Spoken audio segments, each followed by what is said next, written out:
મિત્રો, જ્યાં સુધી આપણું મન અને શરીર સ્વસ્થ છે ત્યાં સુધી સંપત્તિ અને સુખોનો આનંદ માણી શકાય છે.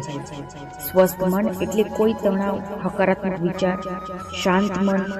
તેવી જ રીતે સ્વસ્થ શરીર એટલે સ્વસ્થ શરીર. જે લોકોનું શરીર અને મન સ્વસ્થ છે તે જ લોકો જીવનને યોગ્ય રીતે માણી શકે છે.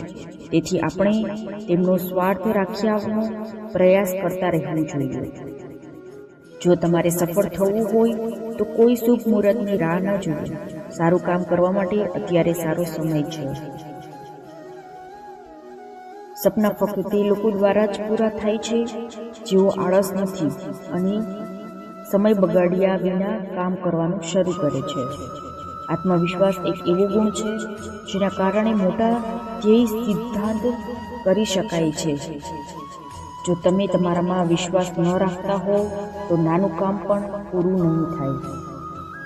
બીજાના દુઃખમાં આનંદ લેવાનું ટાળો. જો કોઈ મુશ્કેલીમાં હોય તો તેની મદદ કરો. દુઃખી વ્યક્તિનું અપમાન કરીને આપણે આપણી જાતનું અપમાન કરીએ છીએ.